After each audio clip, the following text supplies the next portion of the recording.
আসসালামু আলাইকুম সবাইকে। আমি ইসরাফিল সদর অভিক। স্কুল ম্যাথমেটিক্স ইউটিউব চ্যানেলে তোমাদের সবাইকে স্বাগতম।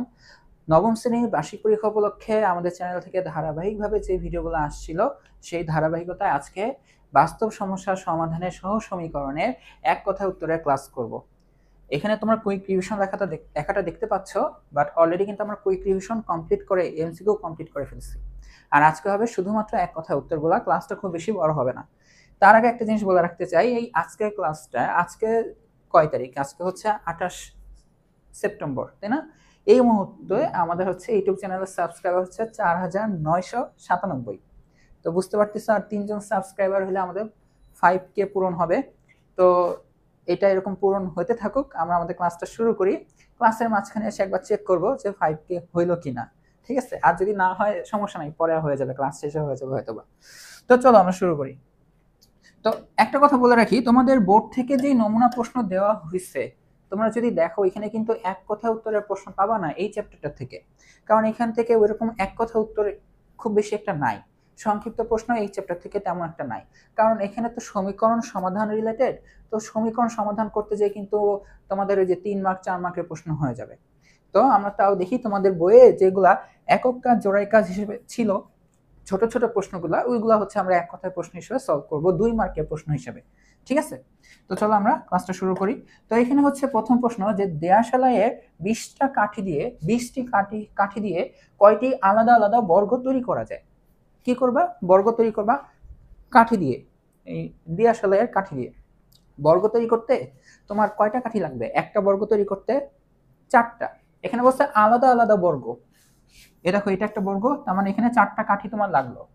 তারপর এটা আরেকটা বর্গ, এখানে কি লাগলো বলো তো? আরো 4টা কাঠি লাগলো। এটা আলাদা আলাদা বর্গ, এরকম তুমি কি করবা? বর্গ বানাবা। তো তোমার হচ্ছে 20টা কাঠি দিয়ে কয়টা বর্গ হবে? তো দেখো, এটা তাহলে আমরা সলভ কিভাবে করব? যে আমরা বুঝতে পারতেছি যে একটা বর্গে হচ্ছে 4টা কাঠি লাগবে। কয়টা কাঠি লাগবে? 4টা কাঠি লাগবে। তো আমরা ধরে নিই যে আমরা হচ্ছে x সংখ্যক বর্গ বানাতে পারবো। কয়টা বর্গ বানাতে পারবো? x সংখ্যক বর্গ হবে।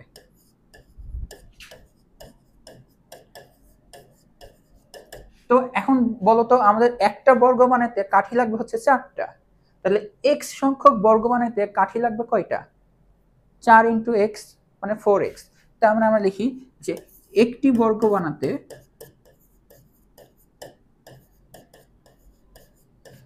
কাঠি দরকার 4টি।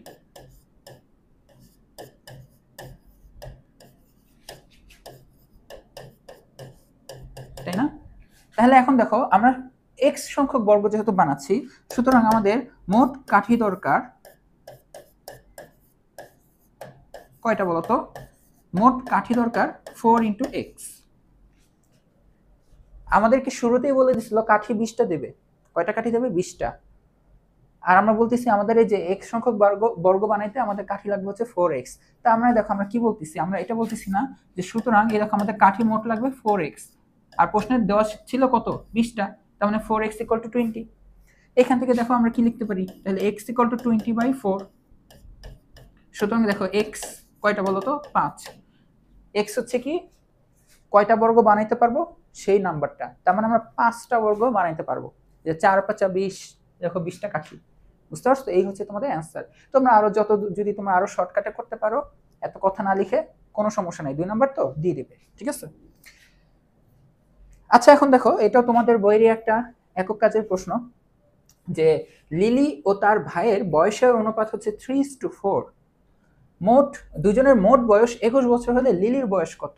তো আমরা এইগুলাতে কি করি? আমরা সমীকরণ জেনারেট করি, সমীকরণ বানাই। যেমন দেখো, এই যেখানে একটা সমীকরণ বানাইছিলাম, এটা এক চলক বিশিষ্ট একটা সমীকরণ, তাই না?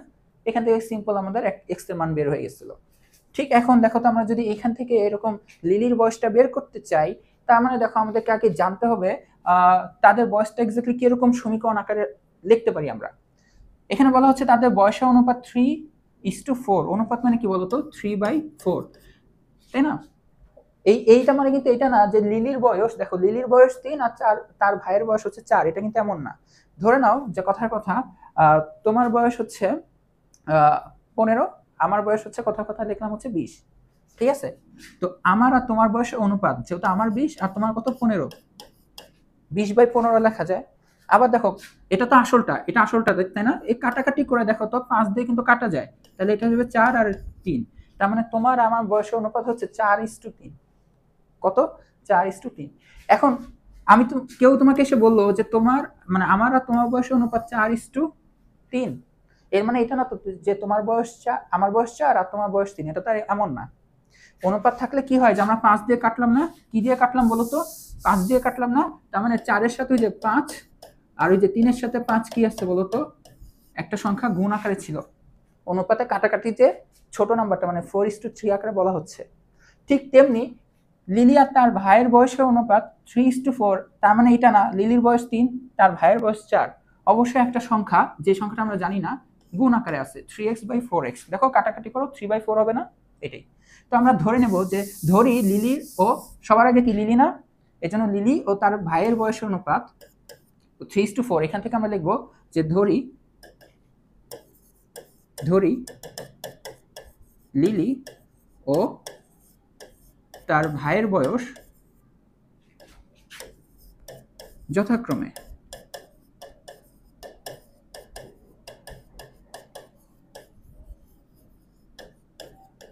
কি কি ধরবো? 3x ও এবং লিখবো 3x এবং 4x। ঠিক আছে, এই দেখো 3x আর 4x এর অনুপাত করো, দেখো 3:4 পাবা। এখন প্রশ্নে বলা হচ্ছে দুইজনের মোট বয়স 21, দুইজনের বয়স যোগ করে 3 পাবা 21। তার মানে দেখো আমরা কি লিখতে পারি, সুতরাং এই যে 3x লিলির বয়স তার ভাইয়ের বয়স যেটা 4x ইকুয়াল টু আসবে হচ্ছে 21। এখান থেকে দেখো আমাদের অ্যান্সার হচ্ছে লিলির বয়স। লিলির বয়স কোনটা? এই যে 3x। তো এখন দেখো আমরা কি লিখতে পারি, 3x আর 4x মিলে কি লেখা যাবে? 7x equal to 21। তার মানে আমরা x ইকুয়াল টু কি লিখতে পারি বলো তো? 21 ডিভাইডেড বাই 7। তার মানে এখানে আলটিমেটলি আমরা x এর মান কত পাচ্ছি দেখো তো? 3 7 21, তার মানে 3। কত পাচ্ছি? 3। তার মানে এখন দেখো তুমি x জানো মানে কি জানো তুমি অলরেডি, তাহলে লিলির বয়সও বের করতে পারবা। যে 3 এর সাথে x গুণ দিলে কি লিলির বয়স, তার ভাইয়ের বয়স চাই নাই বাট তুমি তাও তার ভাইয়ের বয়সটা বের করে ফেলতে পারবা। 4 এর সাথে x গুণ দিবা, x মানে 3। তার মানে দেখো ফাইনালি আমরা লিখে দিই যে সুতরাং লিলির বয়স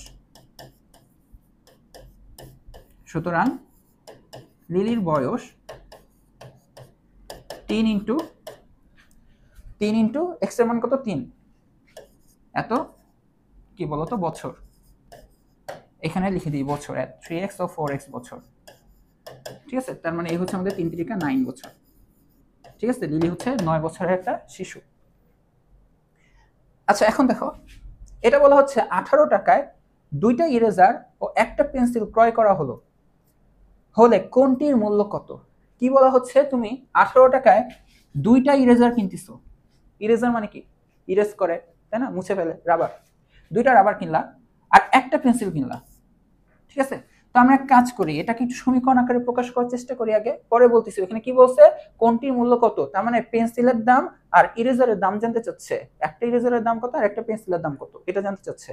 এখন দেখো কি হচ্ছে, আমরা তাহলে এটা লিখতে পারি যে ইরেজারের দাম যদি x টাকা হয়, কয়টা? একটা ইরেজারের দাম, একটি ইরেজারের দাম x টাকা,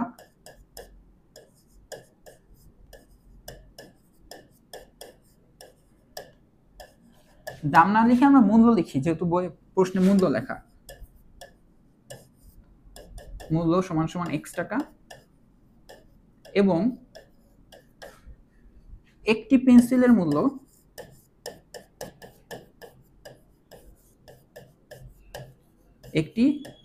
মূল্য সমান সমান y টাকা হলে কি লেখা যায় দেখো তো? উপরে যে কন্ডিশনটা, 18 টাকায় 2টা ইরেজার কয়টা কিনবে? 2টা। একটার মূল্য হচ্ছে x টাকা হলে 2টার মূল্য কত বলো তো? 2x। এরপর হচ্ছে পেন্সিল একটা আমরা ধরতেছি y টাকা, পেন্সিল কয়টা কিনছে? একটাই কিনছে, তার মানে হচ্ছে একটা পেন্সিলের মূল্য হচ্ছে y। এই দুটো জিনিসের দাম একসাথে পড়লো হচ্ছে 18 টাকা, তাই তো?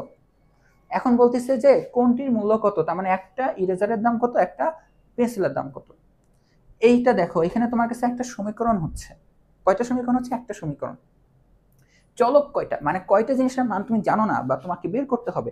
2টা। এইটা হলে কিন্তু তোমার কি হবে জানো? কোনো নির্দিষ্ট সমাধান পাবা না। তুমি কোনো নির্দিষ্ট সমাধান পাবা না, এখানে অসংখ্য সমাধান। ইরেজারের দাম এক্স্যাক্টলি আমি বলতে পারবো না। আমি বলতে পারি ইরেজারের দাম 3 টাকা, তাহলে তোমার এখন এখান থেকে দেখো পেন্সিলের দামটা বের হয়ে যাবে 3 দুগুণ 6, ওয়াই এর দাম হচ্ছে 12 টাকা আসবে। দেখো চেক করো, আমি 3 টাকা বললাম না, দেখো 12 টাকাই পাবা। এরপর আমি বলতে পারি যে না এটার দাম হচ্ছে, একটা ইরেজারের দাম হচ্ছে 5 টাকা, দেখো আমি ইচ্ছা মতন বলতে পারবো। তাহলে ওয়াইয়েরও একটা ভ্যালু বের হয়ে যাবে, মানে পেন্সিলের দাম বের হয়ে যাবে। তারপর আমি বলতে পারবো যে এটা একটার দাম 100 টাকা, ওয়াইয়েরও কোনো একটা নেগেটিভ মান বের হয়ে যাবে। মানে অনেক সমাধান আছে, কোনো নির্দিষ্ট মূল্য তুমি বের করতে পারবা না। তাহলে আমরা কি লিখতে পারি যে এটি হচ্ছে কি বলতো,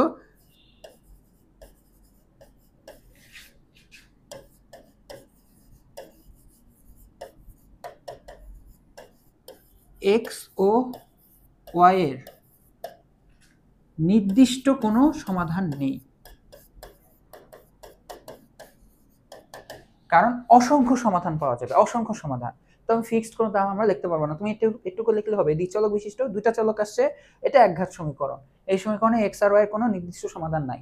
আমাদের যদি আরেকটা সমীকরণ থাকতো এরকম দ্বিচলকের যদি আরেকটা সমীকরণ থাকতো, বা তুমি সামহাও এক্স এর মান বা ওয়াই এর নির্দিষ্ট মান জানো, ধরো তুমি আগে থেকে ফিক্স জানো ওয়াই এর মানটা 5 টাকাই, একটা পেন্সিলের দাম 5 টাকাই, তাহলে তুমি এখান থেকে ইরেজারের দাম বের করতে পারবে। মানে আমার যেভাবেই হোক আরেকটা সমীকরণ লাগবে, দুইটা সমীকরণ লাগবে, দুইটা সমীকরণ ছাড়া আমার এটা সমাধান, নির্দিষ্ট সমাধান পাওয়া যাবে না, এখানে অসংখ্য সমাধান পাওয়া যাবে। আচ্ছা, এখন দেখো আমরা হচ্ছে এই যে সহ সমীকরণগুলোতে, এই যে যেটা বললাম এখানে তো আমাদের কি লাগে, আরেকটা সমীকরণ লাগবে, ওইটা হবে হচ্ছে সহ সমীকরণ, তাই না? এটা হচ্ছে সহ সমীকরণ হয়।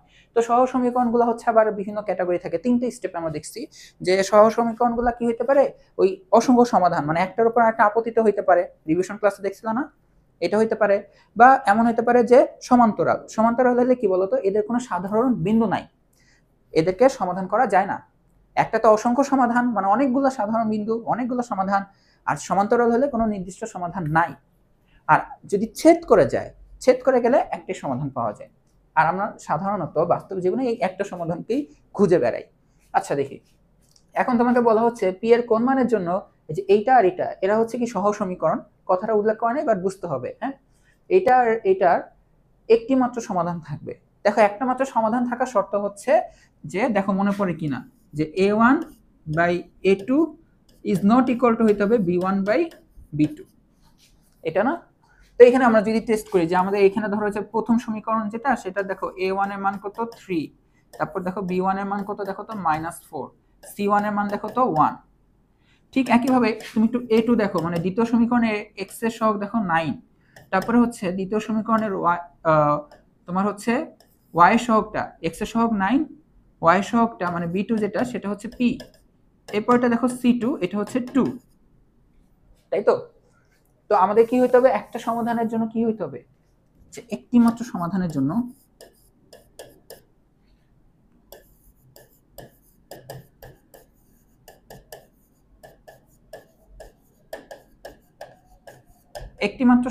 জন্য আমাদের হইতে হবে যে a1 by a2 is not equal to b1 by b2, তাই না? তো চলো আমরা তাহলে এই ভ্যালুটা এখানে বসিয়ে দিই। তার মানে আমরা দেখো a1 কত দেখো তো 3, আর a2 কত দেখো তো 9, তার মানে 3 by 9 is not equal to b1 by b2, b1 কত -4, b2 হচ্ছে p, -4 বাই p, বুঝা গেছে? এখন তুমি কি করবা, এটাকে হচ্ছে তুমি আর গুণন করে নাও, এটাকে ইকুয়াল চিহ্নের মতন ধরে তুমি আর গুণন করো, এক পাশে p আনো, শুধু পুরোপুরি আর গুণন না, ধরো এখানে p আনবা, তো 9 দেখো, 9 দেখো এখানে যে -4 এর সাথে গুণ হবে, আর 3 যে এখানে ভাগ হবে, আর p কি এখানে চলে আসবে একা। তো আমরা যদি ডাইরেক্ট লিখি যে p ইকুয়াল টু, আমরা লিখতে পারি ইকুয়াল টু না, ইজ নট ইকুয়াল টু, কি লিখতে পারি, এই যে 9টা কি করব, ওইখানে চলে যাবে, 9 ইনটু -4 ডিভাইডেড বাই এই 3টা এখানে চলে আসবে, p তো চলে আসছে, তাই না? এই হচ্ছে 3। তার মানে দেখো 3 আর 3 কাটে, তাহলে 3 পাবা, আবার 3 4 12 পাবা, তার মানে তুমি p এর মান পাবা ইজ নট ইকুয়াল টু -12। কি করলাম, 3 দিয়ে 9 কাটলে 3 পাবো, 3 4 12, মাইনাসের কারণে -12। তার মানে দেখো একটা মাত্র সমাধান পাবা যদি তোমার p এর মানটা 12 না হয়, 12 হইতে হবে না, 12 যেন না হয়, 12 ছাড়া দুনিয়ার যে কোনো মান যদি হয়, 1 2 3 4 -1 -2 1 কোটি 2 কোটি, আমাদের একটা সমাধান আসবে। বাট যদি p এর মান 12 হয়ে যায়, যদি p ইকুয়াল টু 12 হয়, তাহলে আমরা সমাধানটা পাবো না। তার মানে আমরা কি লিখতে পারি যে p ইকুয়াল টু 12 ব্যতীত 12 ব্যতীত যে কোনো মানের জন্য একটি মাত্র সমাধান পাওয়া যাবে। একটি মাত্র সমাধান পাওয়া যাবে।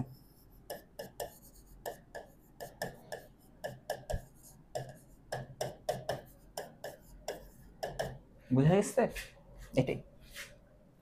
এরপর দেখো 5 নম্বর প্রশ্ন। এখানে বলা হচ্ছে যে আর এর কোন মানের জন্য, দেখো এটা একটা সমীকরণে যে এক্স ওয়াই সহগ আছে, এক্স এর সহগ ওয়াই সহগ এই যে কনস্ট্যান্ট আছে, এবং এটাও দেখো আরেকটা সমীকরণে যে এক্স এর সহগ এটা ওয়াই সহগ এটা কনস্ট্যান্ট আছে। এই সমীকরণ দুটির কোনো সমাধান পাওয়া যাবে না। সমাধান জানি কখন পাওয়া যাবে না? যখন হচ্ছে দুইটা রেখা প্যারালাল সমান্তরাল হয়। কি হয়? সমান্তরাল হয়। সমান্তরাল কখন হবে? আমরা জানি যে a1/a2 b1/b2 ইকুয়াল টু যদি c1/c2 হয়, তাহলে হচ্ছে ফার্স্টে কি একটা আপতিত হয়েছে। যদি লাস্টেরটা যদি না মিলে তার মানে এটা খালি সরে গেছে, একটু ডানে বায়ে সরে গেছে, তাই তো? তার মানে এই কন্ডিশনের জন্য আমাদের সমীকরণ দুইটার কোনো সমাধান পাওয়া যাবে না। ওইখান থেকে কন্ডিশন প্রয়োগ করে তোমাকে আর এর মান বের করতে হবে। তো এখানে অ্যাজ ইউজুয়াল দেখো, তুমি দেখো a1 কত, দেখো a1 হচ্ছে প্রথম সমীকরণের x এর সহগ যেটা হচ্ছে r। তারপর দেখো b1টা দেখো প্রথম সমীকরণের y এর সহগ যেটা হচ্ছে 2। এরপর হচ্ছে c1, এটা হচ্ছে 5। নেক্সট হচ্ছে দ্বিতীয় সমীকরণের গুলো দেখো,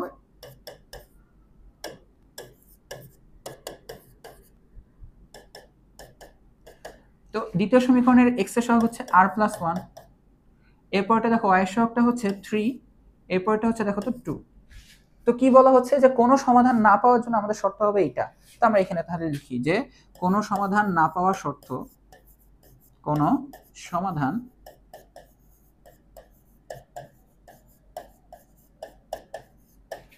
না পাওয়ার শর্ত, এটা তো বোঝানোর জন্য লিখছিলাম, এখন ভালো করে লিখবো, তাই না? কি হবে বলতো? হবে হচ্ছে a1/a2 equal to b1/b2 is not equal to c1/c2। a1/a2 equal to হচ্ছে b1/b2 is not equal to হচ্ছে c1/c2। তাহলে এখন দেখো আমরা বসাই, a1 এর মানটা কত পাচ্ছি? a1 এর মানটা পাচ্ছি r, a2 এর মান পাচ্ছি r+1, এই যে এটা, তাই না? r+1। তাহলে এই হচ্ছে r, এই হচ্ছে r+1। আচ্ছা, এরপর দেখো b1 আর b2, এই যে b1 আর b2 মানে 2/3 is not equal to c1 R c2। c1 হচ্ছে 5 আর এটা হচ্ছে 2, তো এই হচ্ছে 5 আর এটা হচ্ছে কত বলতো? 2। বুঝে গেছে? এখন আমাদের প্রশ্ন হচ্ছে যেন আর এর এমন একটা মান বের করা, আর এর এমন মান বের করা যেটা যেন কোনো সমাধান পাওয়া যাবে না। তো আমরা যদি এখানে দেখি, আমরা স্বাভাবিকভাবে জানি যে 2/3 আর 5/2 সমান না, এটা জানি। আমাদের তো আর এর মান বের করতে হবে। তাহলে আমরা কি করব আর এর মান বের করার জন্য? তাহলে দেখো আমরা হচ্ছে সিম্পল এইটাকে নেব। তাহলে সরি, এইটাকে নেব। তাহলে আমরা কি লিখতে পারি? আর এর এই, তার মানে আমরা প্রথম আর দ্বিতীয় অনুপাত যদি নেই, তার মানে আমরা লিখতে পারি যে অর্থাৎ r divided by r+1 equal to হচ্ছে 2/3। এখন আমরা r গুণন করি, এই হয়ে যাবে 3r, এই হয়ে যাবে 2r + 2, তাই না? এখন দেখো 2r যদি এখানে আসে তাহলে কি হয়ে যাবে? বিয়োগ হয়ে যাবে, এই হয়ে যাবে 2। তাহলে এখানে দেখো r এর মান 3r থেকে 2r চলে গেলে কয়টা r থাকবে? একটা, তার মানে r = 2। এখন r = 2 হলে আমাদের কি হবে দেখো তো? কোনো সমাধান পাওয়া যাবে না। আমাদের তো প্রশ্ন এটা বলছে আর এর মান কত হলে কি হবে বলতো? সমীকরণ দুটি সমাধান করা যাবে না। তার মানে আমরা বলতে পারতেছি আমাদের শর্ত ছিল এইটা, তাই না? তো আমাদের আর হচ্ছে এইটা, তাহলে আমরা যেটা একটু ধরে নিচ্ছি যে এখান থেকে বের করতেছি, তার মানে আর এর মান কি হওয়া যাবে না? 2 হওয়া যাবে না। আর এর মান 2 হলে হচ্ছে আমরা কি কোনো সমাধান পাবো না। তার মানে এটি হচ্ছে আমাদের কি বলতো? অ্যানসার। বুঝতে পারছো? চলো আমরা একটু সাবস্ক্রাইবারটা দেখে নিই, আমাদের কতটুকু হয়ে যাচ্ছে সাবস্ক্রাইবারটা। ও এটা হচ্ছে লাইভ সাবস্ক্রাইবার, তো এই 5000 হয়ে গেছে। কত ছিল ক্লাস শুরুর আগে? মনে হয় 97 ছিল, তাই না? 3 জন শর্ট ছিল। যাই হোক, ক্লাস কতক্ষণ নিলাম? ভালোই হয়েছে আলহামদুলিল্লাহ। তাহলে মনে হয় 11 জন। 11 জন আর কি হয়ে গেছে এতক্ষণের মধ্যে। আচ্ছা, তো সবাইকে অনেক অনেক থ্যাংক ইউ পাশে থাকার জন্য। 5000 সাবস্ক্রাইবার পূরণ হলো। তো তোমরা যেহেতু ভার্চুয়ালি আমাদেরকে দেখো, তো তোমাদের তো এখন অফলাইনে ট্রিট দিতে পারতেছি না, তো তোমাদের সবার জন্য দেখো একটা কি জানি রেডি রাখছিলাম আমি, আরে এই যে এ নাও তোমাদের সবার জন্য কেক, মন থেকে দিচ্ছি। এখানে তুমি হচ্ছে ভ্যানিলা থেকে শুরু করে চকলেট থেকে শুরু করে বিভিন্ন রকমের কেক পাবা আমাদের তরফ থেকে, মন থেকে দিচ্ছি সবাইকে অনেক অনেক ধন্যবাদ। আর কেকের ট্রিট। তো আমরা ক্লাসে ব্যাক করি, ঠিক আছে? সাবস্ক্রাইবারটা আবার একটু দেখে নিই, কত ছিল? 5000 তাহলে আমাদের হয়ে গেল 5K, তাই না? আচ্ছা, তো আমরা ক্লাসে ব্যাক করি। এখন দেখো 6 নম্বর প্রশ্ন, যে রাফি 28 টাকায় 2 প্যাকেট আলপিন 3টি কলম এবং সোনিয়া একই দরে 56 টাকায় 4 প্যাকেট আলপিন। মানে এই যে রাফি আলপিন যেই মানে এক প্যাকেট আলপিনের দাম রাফি যেই টাকায় কিনছে, সোনিয়া ওই একই দরে কিনছে। মানে এমন না দোকানদার এমন না যে রাফিকে বোকা পেয়ে ওর কাছ থেকে বেশি দাম নিচ্ছে, আর সোনিয়ার কাছ থেকে, সোনিয়া মেয়েরা একটু বাজার সাথে ভালো মানে দামাদামি ভালো করতে পারে আমি জানি, তো সোনিয়া চালাক দেখে তার কাছ থেকে কম রাখছে এমন না, দুজনের কাছে একই দাম, ঠিক আছে? এর জন্য একই দরে সোনিয়া হচ্ছে 56 টাকায় 4 প্যাকেট আলপিন আর 6টি কলম কিনলো। এখন বলো প্রতি প্যাকেট আলপিন ও প্রতি প্যাকেট কলমের দাম নির্ণয় করা সম্ভব কিনা যাচাই করো। তোমাকে দাম বের করতে বলে নাই, মানে এখানে আমরা তো সমীকরণ জেনারেট করব, বানাবো, ওই সমীকরণ তোমাকে সমাধান করতে হবে না, 2 মার্কের প্রশ্ন তো। তোমাকে খালি এটা বের করতে বলছে যে সম্ভব কিনা এক প্যাকেট আলপিন আর একটা কলমের দাম বের করা সম্ভব কিনা। এটা হচ্ছে কি বলতো, ওই যে সমীকরণের সমাধান যোগ্যতা নির্ণয় করা, সমীকরণ জোটের সমাধান যোগ্যতা নির্ণয় করা। তো আগে আমরা সমীকরণ জোট বানাই, ঠিক আছে? কি, আমরা ধরি যে এক প্যাকেট আলপিনের দাম 2 টাকা, কি আমরা ধরে নিচ্ছি, ঠিক আছে? আমরা ধরি কি এক প্যাকেট আলপিন x টাকা,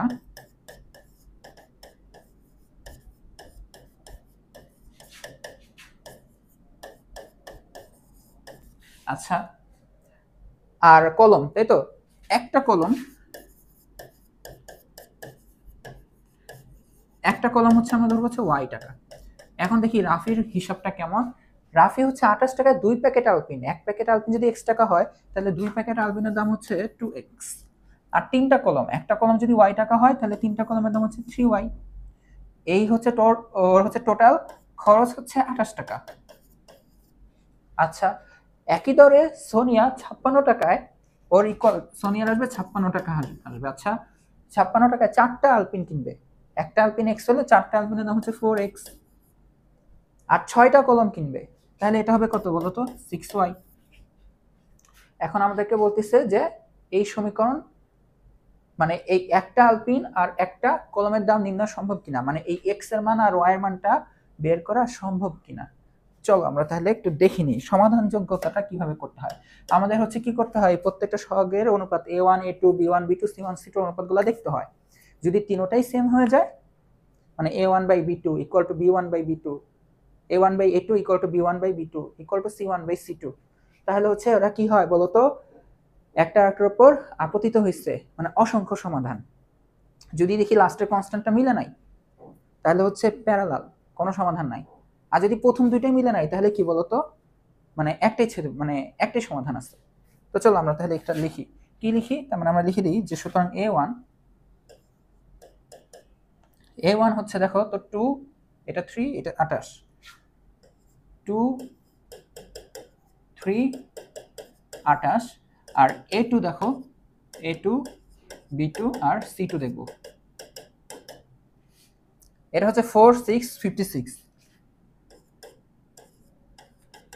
তো আমরা হচ্ছে কি করবো বলতো, a1 বাই a2 টা বের করবো। a1 বাই a2 মানে এই যে 2/4, মানে কত আসছে দেখো তো, হাফ। এরপর দেখো b1 বাই b2 টা বের করে দেখো, এটা কত আসছে দেখো তো, 3/6, মানে কত আসছে দেখো তো, হাফ। এরপর দেখো c1 বাই c2 কত আসছে দেখো তো, 28/56। এটাও দেখো, এটা কত আসছে বলো তো, হাফ।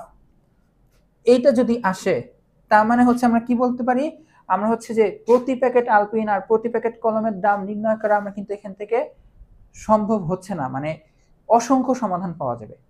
কি পাওয়া যাবে বলতো, অসংখ্য সমাধান মানে এটা আসলে ঘুরে ফিরে একই সমীকরণ, তোমাকে জাস্ট 2 গুণ করে দিছে। এই যে প্রথম সমীকরণে কি 2 গুণ করে দিছে, তাহলে দেখো 2 দুগুণ 4, 3 দুগুণ 6, 28 দুগুণ 56 হয়ে গেছে, একই সমীকরণ। তাহলে এখানে হচ্ছে নির্দিষ্ট দাম পাওয়া যাবে না, তার মানে আমরা কি লিখবো বলতো, আমরা হচ্ছে এখানে একটি আলপিন, এক প্যাকেট আলপিন ও একটি কলমের অসংখ্য মূল্য পাওয়া যাবে বা দাম পাওয়া যাবে বা সমাধান পাওয়া যাবে। ঠিক আছে, এই যে দাম নির্ধারণ করা সম্ভব কিনা, তাহলে অসংখ্য সমাধান পাওয়া যাবে। এক প্যাকেট আলপিন ও আলপিন, এক প্যাকেট আলপিন ও কলমের, কলমই তো ছিল তাই না, অসংখ্য সমাধান পাওয়া যাবে।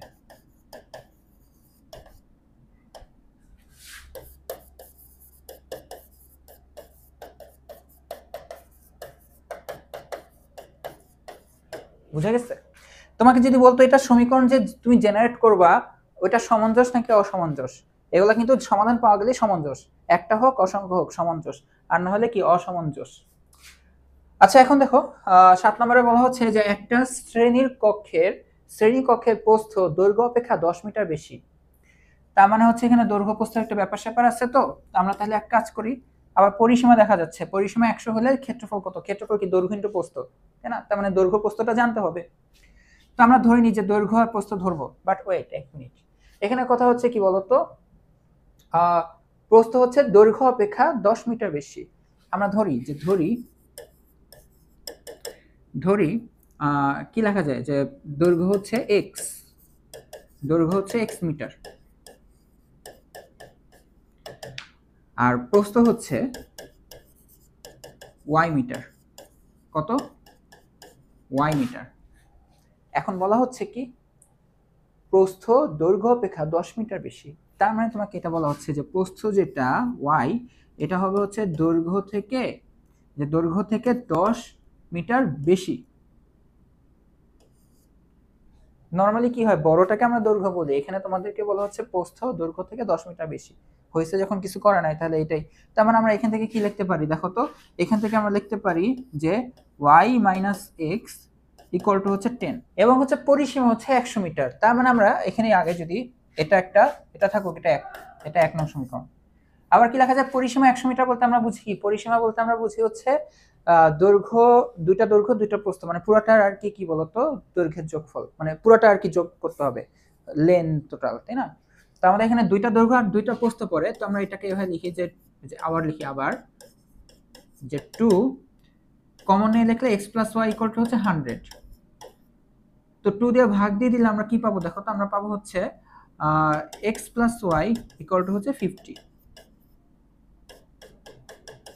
এখন দেখো আমার যেহেতু ক্ষেত্রফল লাগবে, আমাকে 1 আর 2 কি করতে হবে বলতো, সমাধান করতে হবে। 1 আর 2 কি করতে হবে, সমাধান করতে হবে। এখানে সুতরাং দিয়ে দিই। তো সমাধান করার জন্য কি করা আছে, অনেক প্রসেসই আছে। অপনয়ন পদ্ধতিটা এখানে বেটার লাগতেছে, কারণ দেখো x এর সহগ y এর সহগটা সেম আছে। তো অপনয়ন পদ্ধতিটা এখানে বেটার হবে। আমরা কি করি, 1 আর 2 যোগ করে দিই। 1 আর 2 কি করে দিই, যোগ করে। তুমি বাংলা দেখবা 1 আর 2 যোগ করে পাই, আমি এভাবে সাংকেতিক আকারে লিখলাম। তো যদি যোগ করে দিই তাহলে কিভাবে যোগ হবে, এ দেখো 1 নংয়ের বাম পক্ষ লেখো y মাইনাস এক্স, 2 নংয়ের বাম পক্ষ লেখো দেখো x plus Y equal to হবে হচ্ছে 1 নংয়ের দেখো এখানে কত 10, এটা কত দেখো তো 50। যোগ করলে কি হবে দেখো তো, আমরা যে দেখো যে মাইনাস এক্স আর এটা তো প্লাস এক্স তাই না, কাটাকাটি যাবে, এটা প্লাস ওয়াই, তার মানে হয়ে যাবে 2y ইকুয়াল টু হয়ে যাবে 60। এখান থেকে দেখো y এর মানটা বের হয়ে যাবে, y2y, তাহলে দেখো y ইকুয়াল টু কি লেখা যাবে 60/2। সুতরাং y ইকুয়াল টু হচ্ছে 30। আর এটা কি মিটারে ছিল, দেখো তো পরিসীমা কি মিটার, তাহলে এটা মিটারে ছিল, তাহলে এটা কিসে আসছে বলো তো, মিটারেই আসছে। তাহলে প্রস্থটা বের হয়ে গেছে 30 মিটার। এখন এটা যদি হয়ে যায়, তুমি এই y এর মানটা তুমি দেখো এই 1 এ বসাইতে পারো, 2 এ বসাইতে পারো, যে এখানে ইচ্ছা বসায়। x মানে কি বলতো, দৈর্ঘ্য বের হয়ে যাবে। তো চলো আমরা 2 এ বসাই দিই, যে 2 নং এ y এর মান বসিয়ে, তো চলো আমরা বসাই দিলে এখানে পাবো x প্লাস 30 ইকুয়াল টু হচ্ছে 50, তাই না? তাহলে এইখান থেকে দেখো আমরা কি পাবো, x ইকুয়াল টু হচ্ছে 50 মাইনাস 30, সুতরাং x ইকুয়াল টু হচ্ছে 20, x ইকুয়াল টু হচ্ছে কি 20 মিটার। ওই যে দেখো প্রস্থটা বড় আসছে 10 মিটার, প্রশ্নটা এটাই শুরু হয়েছিল। তো আমরা এখন দেখো আমরা কি লিখতে পারি, দৈর্ঘ্য জানি প্রস্থ জানি, সুতরাং আমরা দেখবো যে সুতরাং শ্রেণীকক্ষের ক্ষেত্রফল, শ্রেণীকক্ষের ক্ষেত্রফল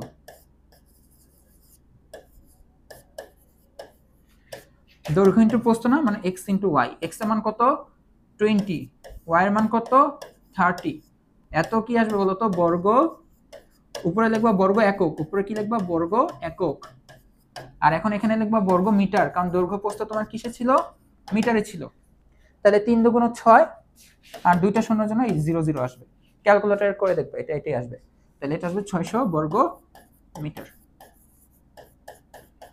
ঠিক আছে। আচ্ছা, তো আমরা যদি পরের প্রশ্নে চলে যাই, পরের প্রশ্ন হচ্ছে দুই চলক বিশিষ্ট সরল সহ সমীকরণ সমাধানের বীজগাণিতিক পদ্ধতি লেখো। তো বীজগাণিতিক পদ্ধতিগুলো আমরা কি কি জানি বলতো? আমরা জানি টোটাল হচ্ছে একটা তোমার হচ্ছে জ্যামিতিক পদ্ধতি, যেটা হচ্ছে শুধুমাত্র লৈখিক। বীজগাণিতিক পদ্ধতি আমরা তিনটা শিখছি, প্রতিস্থাপন, অপনয়ন, আর একটা হচ্ছে কি বলতো আর গুণন। তো তোমার কাছে হচ্ছে কোনটা জানতে চাচ্ছে, শুধু বীজগাণিতিক। তাহলে পদ্ধতিগুলো হলো, লিখবা যে বীজগাণিতিক পদ্ধতিগুলো হলো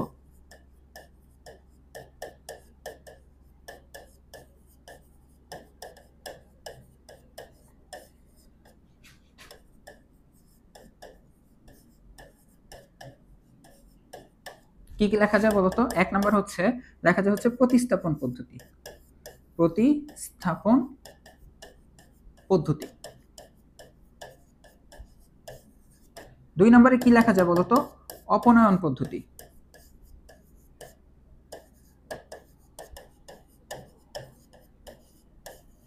এরপর কি লেখা যায় বলতো? আর গুণন বা বজ্র গুণন পদ্ধতি। আর গুণন পদ্ধতি লিখলেই চলবে, সমস্যা নেই। আর যদি জ্যামিতিক বলতো তাহলে লৈখিকটা লিখে দিতা। এখন দেখো সমীকরণ জোট অসামঞ্জস্য হওয়ার শর্ত কি?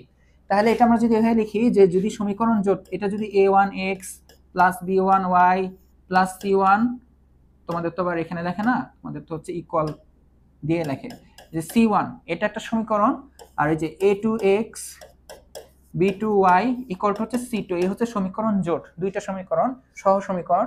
এখন দেখো অসামঞ্জস্য হওয়ার শর্ত, অসামঞ্জস্য হওয়ার শর্ত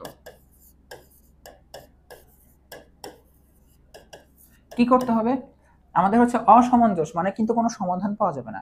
সমাধান কখন হবে না? প্যারালাল হলে, মানে একটা একটার উপর আপতিত হয়ে সরে যাবে। তো আপতিত হওয়ারটা খালি লিখে দিবা। কিভাবে আপতিত হওয়ার জন্য কি হবে? a1 a2 অনুপাত ইকুয়াল হবে b1 b2 অনুপাত ইকুয়াল হবে c1 আর c2 অনুপাত, জাস্ট সরে গেছে, তাই না? অসামঞ্জস্য, তার মানে এই যে লাস্টেরটা খালি মিলবে না। বুঝতে পারছো? এই হচ্ছে আমাদের অসামঞ্জস্য হওয়ার শর্ত, মানে দুইটা সমান্তরাল হবে। 10 নম্বর দেখো, এখানে বলা হচ্ছে যে এই সমীকরণটি সমাধান করো। এটা কি সমীকরণ বলো তো? এক চলক বিশিষ্ট দ্বিঘাত সমীকরণ। এক চলক বিশিষ্ট, এখানে y আছে, y নাই, খালি একটাই চলকই আছে, এক চলক বিশিষ্ট দ্বিঘাত সমীকরণ। তো এটা সমাধান করার জন্য কি করা যায়? মিডল টার্ম করতে পারো, কোনো সমস্যা নাই। বাট আমরা হচ্ছে এখানে আমরা কিন্তু এই যে এই এক চলক বিশিষ্ট দ্বিঘাত সমীকরণ সূত্রের মাধ্যমে একটা নিয়ম শিখছি, তাই না? আমরা সেটা সেভাবে সমাধান করব। যে কি দেখো, সমীকরণটা উঠাও যে 2x square minus 3x minus 2 equal to হচ্ছে 0। তার মানে আমরা কি লিখতে পারি, এখানে a এর মান হচ্ছে 2, তোমার হচ্ছে b এর মান হচ্ছে কি বলতো -3, আর c এর মান হচ্ছে -2। চিহ্ন সহ নিতে হয়, এই যে ax square plus bx plus c, সেই হিসেবে a হচ্ছে 2, b হচ্ছে -3, c হচ্ছে -2। তো আমরা কি লিখবো যে সুতরাং এর সমাধান x হলে, আমরা জানি দুইটা সমাধান আসবে, তো আমরা x1 x2 লিখে আপাতত x লিখলাম, ঠিক আছে? x হলে আমরা জানি যে কি, x হলে আমরা এটা জানি যে x ইকুয়াল টু হচ্ছে -b plus minus root over b square minus 4ac divided by 2a, এইটা। তো আমরা খালি এখানে ভ্যালু বসে দেব, শেষ। তো -b, b এর মান হচ্ছে -3, তার মানে -3 plus minus root over b square, b বলতে -3, তো -3 কি স্কয়ার করতে হবে, -4, এর মান কত দেখো তো 2, c এর মান কত দেখো তো -2, তাহলে ব্র্যাকেট দিয়ে লেখো, তাহলেই হবে। নিচে আসবে 2a, 2 × 2, দেখছো? যে minus B plus minus B square minus 4ac divided by 2a। তো কত আসে দেখো, তাহলে আমরা লিখতে পারি যে এটা মাইনাসে মাইনাসে তো প্লাস হয়ে যাওয়ার কথা, তাহলে +3 plus minus root over B square, তো মাইনাসের স্কোয়ার করলে তো প্লাস হয়ে যাবে, আর 3 এর স্কোয়ার করলে কত হয়ে যাবে 9, 3 3 9। এরপর দেখো 4ac এর গুণ হবে, এখানে দেখো এখানে দেখো এটা মাইনাস একটা আসবে না, গুণ হয়ে এই মাইনাসের সাথে কি হয়ে যাবে প্লাস হয়ে যাবে, তো আগে চিহ্নটা দিয়ে নিলাম। আর কত দেখো তো 4 × 2 × 2 4 2 8 8 2 16, তাহলে এটা হয়ে যাবে 16 ডিভাইডেড বাই 2a, এর মান কত ছিল 3 মনে হয় তাই না, না 2, তাহলে 2 2 4, তাহলে এটাই, তাহলে হচ্ছে 3 প্লাস মাইনাস দেখো 9 আর 16 এর যোগফল কত 25 √25 বাই 4, তাহলে 3 প্লাস মাইনাস এটা কত 5/4। এখন দেখো এখানে কিন্তু দুইটা অ্যান্সার কি, এই যে এখন তুমি লিখবা যে সুতরাং x1 টা আসবে হচ্ছে 3 প্লাস 5/4, একবার প্লাস নিয়ে লিখবা, আরেকবার হচ্ছে x2 কিভাবে লিখবা যে 3 মাইনাস 5/4। তুমি x1 x2 না এনে এভাবে লিখতে পারো যে x = একবার হচ্ছে এইটা, অথবা x = এইটা, অথবা ইউজ করবা, ঠিক আছে। যদি x1 x2 না লেখো তাহলে কি লিখবা x = এইটা অথবা x = এইটা হবে, ঠিক আছে, কোনো সমস্যা নেই। তাও এখান থেকে দেখো আমরা কত লিখতে পারি 5 আর 8 কত হয়, সরি বলেই তো ফেলছি, 5 আর 3 তো 8, 4 দিয়ে কাটলে এখানে পাবো 2, আর এখানে 3 থেকে 5 গেলে কত হবে বলো তো -2, তো মাইনাস মাইনাস কাটাকাটি যে এখানে কত আসবে দেখো তো -1/2। এটা হচ্ছে আমাদের অ্যান্সার, x এর দুইটা মান 2 আর কত -1/2। এটা মিডল টার্মেও তোমরা করে ফেলতে পারো, কারণ প্রশ্নে তো বলে নাই যে কিভাবে সমাধান করবা, সূত্রের মাধ্যমে নাকি তোমার ইচ্ছা মতো, তো এইভাবে সমাধান করে দিলেই চলবে, বুঝছো। এখন দেখো 11 নাম্বারটা আমাদের মূলের প্রকৃতি মনে পড়ে শিখেছিলাম কুইক রিভিশনে, যে কখন মূলদ্বয় বাস্তব হবে, বাস্তব হলে আবার কি হবে সমান হবে, কখন বাস্তব ও সমান। এরপর হচ্ছে বাস্তব আর অসমান কখন হবে, বাস্তব অসমান ঠিক আছে, আবার মূলদ্বয় মূলদ অমূলদের একটা ব্যাপার আসবে, আর লাস্টে হচ্ছে 3 নম্বরে কাল্পনিক বা জটিল হবে কখন, তাই না। সবকিছু ডিপেন্ড করে নিশ্চয়কের উপর, কিসের উপর নিশ্চয়কের উপর। তো এটার এখানে আমাদের যে সমীকরণটা দেওয়া x² - 3 = 0, তো এখান থেকে দেখো x² এর সহগ কত দেখো তো 1, মানে এর মানটা 1, x এর সহগ কত মানে b, x এখানে আছে নাই তার মানে 0, c হিসেবে কত বলো তো -3, c হিসেবে কত -3। এই হচ্ছে a b c এর মানটা তুমি জানো। এখন তুমি এখান থেকে নিশ্চয়কের মানটা বের করবা, কিসের মান বের করবা নিশ্চয়ক। তো নিশ্চয়কটা দেখো কি আসবে দেখো তো b² - 4ac, ওই যে সূত্র লিখলাম না, এই যে রুটের ভেতরটাকে আমরা কি বলি বলতো নিশ্চয়ক, এটার উপর সবকিছু ডিপেন্ড করে। আগের ক্লাসটা কিন্তু রিভিশনে শেখানো হয়েছে, আর এমনি তো বিস্তারিত ক্লাসগুলোতেও শেখানো হয়েছিল।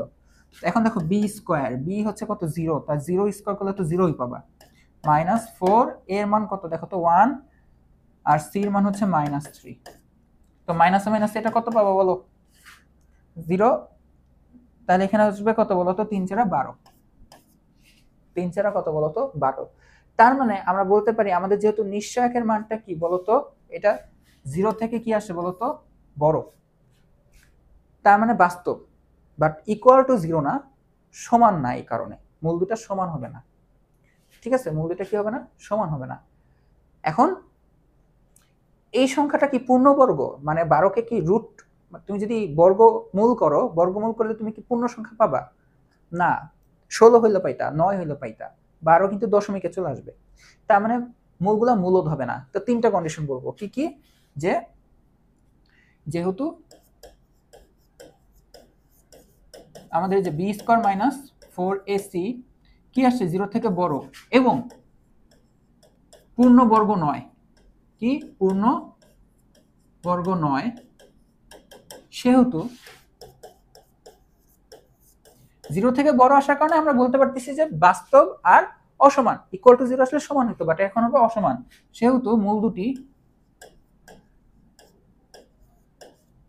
কি কি হবে, আমি অন্য কালি দিয়ে একটু লিখে বলি, মূল দুটি হবে হচ্ছে বাস্তব অসমান, আর কি বলতো যেহেতু এটা কি পূর্ণবর্গ না, এই কারণে এটা আসবে কি বলতো অমূলদ, অমূলদ, শেষ। বুঝতে পারছো? এটাই। তো চলো আমরা পরের প্রশ্নটা দেখি, যেখানে বলতেছে এই সমীকরণে দুটি বাস্তব মূল থাকলে পি এর মান কত? বাস্তব মূল আছে, তার মানে কি আছে? বাস্তব মূল থাকলে পি এর মান বের করতে হবে। এখন দেখি আমরা তাহলে সলভ করি। বাস্তব মূল থাকার তাহলে শর্ত হচ্ছে আমরা কি জানি, আমাদের যে নিশ্চয়কের মানটা বি স্কোয়ার মাইনাস 4ac, এই মানটাকে জিরো থেকে বড় হইতে হবে, অথবা জিরো হলেও চলবে। জিরো হলে কি বাস্তব সমান? আমাকে কি বলছে বাস্তবের পর সমান নাকি অসমান, এরকম কোনো কন্ডিশন বলছে? বলে নাই। তাহলে দুইটাই অ্যাপ্রোপ্রিয়েট হবে, দুইটাই অ্যাপ্রোপ্রিয়েট হবে। তাহলে আমরা কি লিখতে পারি, ইকুয়াল জিরো হইতে পারে অথবা জিরো থেকে বড় হইতে পারে। এটা হচ্ছে কি ইকুয়াল টু জিরো হইতে পারে বা জিরো থেকে বড় হইতে পারে। ঠিক আছে, এই চিহ্নটা মানে হচ্ছে এইটা। আর যদি নিচের দাগটা না দিতাম তার মানে বুঝাচ্ছিলাম জিরো থেকে ডেফিনেটলি বড়, জিরো হওয়া যাবে না, জিরো থেকে বড়ই। আর ইকুয়াল নিচে দাগ দেওয়ার কারণে বোঝানো হচ্ছে জিরো বড় হইতে পারে, জিরো হইতে পারে। বুঝে গেছে? তার মানে আমাদের এটা হচ্ছে শর্ত, বাস্তব, শুধু বাস্তব যেহেতু। কারণ আবার বলতেছি যেহেতু সমান নাকি অসমান বলে নাই, এই জন্য আমরা দুইটাই অ্যাপ্রোপ্রিয়েট হিসেবে নিয়ে নিচ্ছি। তো চলো আমরা এখান থেকে দেখো এ এর মানটা বলে দিই। এ এর মানটা হচ্ছে পি, বি এর মানটা হচ্ছে কত বলো তো -4, সি এর মানটা হচ্ছে 10। বুঝতে পারছো? এর মান পি, বি এর মান হচ্ছে -4 আর সি এর মান হচ্ছে 10। তো এখন আমরা লিখবো যে বাস্তব মূল হলে, বাস্তব মূলের জন্য লিখি, মূলের জন্য শর্তটা কি হবে বলতো, বি স্কোয়ার মাইনাস 4ac এমন আসবে, তাই না?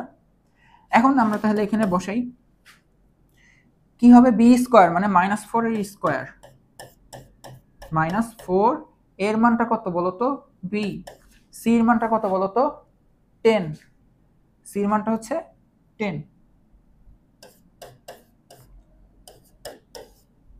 ঠিক আছে, পি -4 10, তো -4 4ac। হ্যাঁ, তাহলে এখান থেকে দেখো আমরা কি পাবো, 4 4 16, আর 10 আর 4 গুণ হয়ে কত 40, 40p হয়ে যাবে।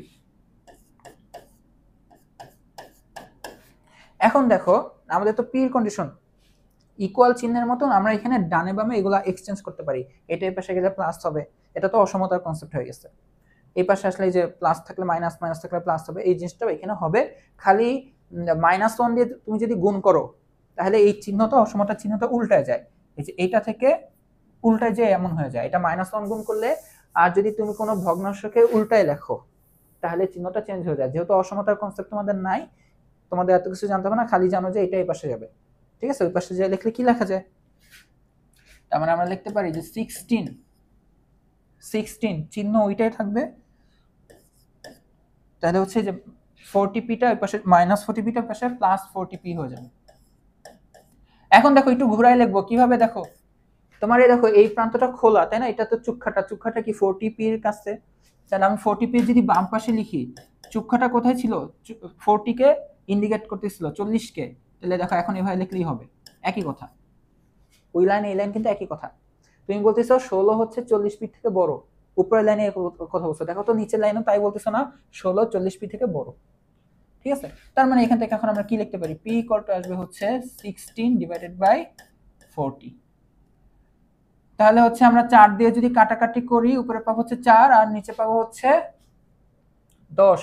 তাহলে 8 দিয়ে কাটাকাটি করলে হচ্ছে 2 আর হচ্ছে কত বলতো 5। তার মানে আমরা লিখতে পারি যে p এর মান হচ্ছে 8 দিয়ে কাটলে হচ্ছে 2 আর হচ্ছে 5, সরি 8 দিয়ে কাটলে হচ্ছে পাবো হচ্ছে 2 আর 5 এটা হচ্ছে 40, তাহলে হচ্ছে পাবো হচ্ছে 5। তার মানে আমাদের p এর মানটা 2/5 এর থেকে কি হইতে হবে বলতো, ছোট হইতে হবে। p এর মানটা কি হইতে হবে, 2/5 এর থেকে ছোট হইতে হবে। 2/5 এর থেকে যত ছোট ছোট সংখ্যা আসবে সেগুলোর জন্য আমরা কি পাবো বলতো, মূল পাবো বাস্তব। বাট আমাদের p এর মান যদি কি হয়ে যায় বলতো, এই 2/5 থেকে বড় হয়ে যায়, 2/5 থেকে কি হয়ে যায়, বড় হয়ে যায়, তাহলে আমরা কিন্তু বাস্তব মূল আর পাবো না, কাল্পনিক পাবো। ঠিক আছে, আচ্ছা এখন দেখো তোমাদের লাস্ট ম্যাথ, কি ম্যাথ এটা, যে অভিক হচ্ছে একটা ভালো ছেলে, অনেক ভালো একটা ছেলে। ঠিক আছে, এখন কোন ছেলে আমি কিছু বলবো না, অভিক নামে একটা ছেলে আছে আর কি। আচ্ছা, অভিক নবম শ্রেণীর শিক্ষার্থীদের বলল যে x² - 2x + 144 = 0 এর মূল দুটি মূলদ। অভিক তোমাদেরকে একটা কথা বলছে কথাটা হচ্ছে এই একটা সমীকরণের মূল দুটা মূলত, হয়তোবা অভিক ছেলেটা অনেক ইন্ট্রোভার্ট, নবম শ্রেণীর শিক্ষার্থীদের সাথে কি কথা বলতে হবে, হাই হ্যালো কেমন আছো, এগুলো হয়তোবা বলতে পারে না। সে বলল যে হাইয়ের জায়গায় বললো যে জানো x² - 25x + 144 এর মূল দুটা মূলত। কনভারসেশন স্টার্ট করলো হচ্ছে এইভাবে। আচ্ছা ঠিক আছে, এখন হচ্ছে তোমার কাছে উইয়ার্ড লাগলো, এখন তুমি হচ্ছে এই সত্যতা যাচাই করতে চাচ্ছ, সত্যতা যাচাই করতে চাচ্ছ যে ইন্ট্রোভার্ট মানুষ কি বলতে যে কি বলে ফেলছে, কথাটা ঠিক বললো কিনা একটু দেখি। তাহলে চলো আমরা এটা যাচাই করি। কিভাবে যাচাই করব? যে মূল দুটা মূলত কখন হবে, যে এর নিশ্চয়ক যখন পূর্ণবর্গ হবে তখন মূল দুটা মূলত হবে। তো আমাদের নিশ্চয়ক বের করতে হবে। তো চলো আমরা নিশ্চয়কটা বের করি। এখান থেকে দেখো তাহলে আমরা এ কত লিখবো, দেখো তো 1, বি এর মান কত দেখো তো এক্স এর সহগ মানে -25, সি এর মান কত দেখো তো 144, 144। তো এখন হচ্ছে আমরা লিখবো নিশ্চয়ক। নিশ্চয়ক আমরা যদি বের করি তো b² - 4ac, তো b² মানে হচ্ছে 25 এর স্কয়ার -4 এর মানটা কত 1, সি এর মানটা কত দেখো তো 144। তো আমরা একটু ক্যালকুলেট করি, তো 25 এর স্কয়ারটা পাবো হচ্ছে 625 625 মাইনাস 144 এর 4 গুণ আসবে হচ্ছে 576, আমরা পাবো হচ্ছে 49। কি পাচ্ছি 49। এখন দেখো তো এই নিশ্চয়কটা আমাদের মেন টার্গেট ছিল যে অভিক যে কথাটা বলছে সত্যি নাকি মিথ্যা, মূলত নাকি অমূলত। মূলত পাবো হচ্ছে কখন, যখন আমাদের নিশ্চয়কটা হবে পূর্ণবর্গ, মানে যাকে আমরা রুট করলে একটা পূর্ণ সংখ্যা পাবো। দেখো তো 49 এটা কি পূর্ণবর্গ? 49 এর দেখো তো বর্গমূল, মানে তুমি যদি রুট করো বর্গমূল করো তাহলে দেখো তুমি পাবো 7, পূর্ণ সংখ্যা না, তার মানে পূর্ণবর্গ 49 একটা পূর্ণবর্গ সংখ্যা। এই কারণে আমাদের কি বলতো এই যে এই নিশ্চয়কটা যে সমীকরণের, মানে এই সমীকরণের মূল দুটা কি আসবে মূলত। তার মানে আমরা দেখতে পেলাম যে ইন্ট্রোভার্ট মানুষ হলেও কি থেকে কি বলতে যে সঠিকটাই আপাতত বলতে পারছে। তো এখানে 49 না, এখানে লিখে দিবা যে 49 একটি পূর্ণবর্গ সংখ্যা,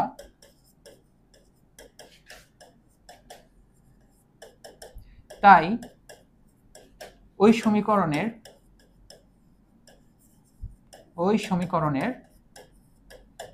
মূল দুটি মূলদ হবে। কি হবে? মূলদ হবে। সুতরাং অভিকের কথাটি সত্যি বা সত্য। ঠিক আছে, এই ছিল হচ্ছে তোমাদের এক কথা রিলেটেড ছোট ছোট কিছু প্রশ্ন। এই টাইপের দেখবা তোমাদের বই থেকে প্রশ্নগুলো নেওয়া, কোনো উল্টাপাল্টা বানানো কিছু না। আর তোমাদের তো বললাম এনসিটিভি থেকে যে প্রদত্ত নমুনা প্রশ্ন, সেখানে এই চ্যাপ্টার থেকে কোনো প্রশ্ন আমরা এক কথায় দেখি নাই। তার মানে বুঝতেছো, আগেও বলে রাখছি যে এখান থেকে এক কথায় প্রশ্ন তেমন একটা পাওয়া যায় না, এটা তো সমীকরণ সমাধান করার একটা কনসেপ্ট। এখানে তোমাদের ইম্পর্টেন্ট হচ্ছে প্রতিস্থাপন পদ্ধতি, অপনয়ন পদ্ধতি, আর গুণন পদ্ধতি, তোমাদের হচ্ছে দ্বিঘাত সমীকরণ একঘাত সমীকরণ কিভাবে সমাধান করতে হবে, এই টাইপের কনসেপ্টগুলো। আর এগুলো কিন্তু একটু টাইম কিল করে, তাই না, ঠান্ডা মাথায় করতে হয় এগুলো। এক কথা 1 নাম্বার 2 নাম্বার প্রশ্ন হিসেবে আসাটা অযৌক্তিক, একটু বেশি নাম্বারে আসবে। তো আমরা দৃশ্যপট নির্ভর প্রশ্নগুলোতে ওই টাইপের জিনিসগুলো সমাধান করব। তারপর লেখচিত্রের মাধ্যমে সমাধান আছে, ইনশাআল্লাহ আমরা দৃশ্যপট নির্ভরে এই বড় বড় প্রশ্নগুলো সমাধান করব। তো আজকের ক্লাসটা এতটুকুই, সবাইকে আল্লাহ হাফেজ। আর 5000 সাবস্ক্রাইবারের জন্য সবাইকে আবারও ধন্যবাদ।